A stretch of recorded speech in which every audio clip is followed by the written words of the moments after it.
we discussed how to stimulate demand for future internet technologies, and I was of the opinion that demand and supply correlate very strongly. So I gave a few rational points of how to work actually with the supply side and the demand side.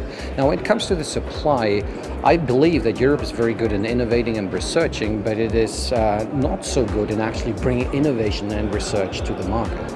So I gave two advices on how to go about it. The first one was to actually involve the right people in the big projects which are currently being executed in Europe, the people who report to the COOs, the operational manager in the companies, and not necessarily to the CTOs or the CIOs, the innovation managers.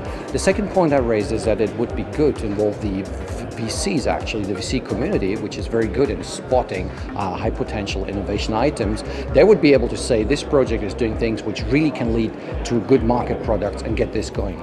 When it comes to the demand side, I believe that we need to really understand the value chain, particularly the people who actually are decision takers need to understand the value chain and need to make sure that that we make the future internet items, which are currently perceived as luxury items which become necessity and later commodity.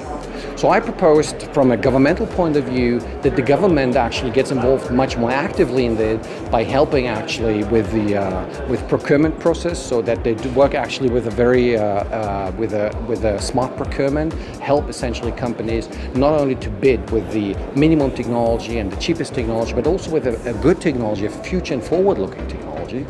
I also proposed that the government helps a lot with the actual regulations.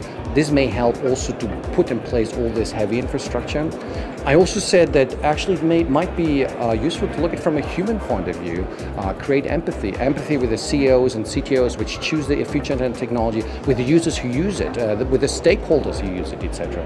I also raised the point that we need to educate the market. So from a market point of view, we really not only have to educate the ICT sector where this technology is being born, but we actually want really to educate the construction sector, the oil and gas sector, the healthcare, the transportation, those sectors which will really profit from the future internet technology.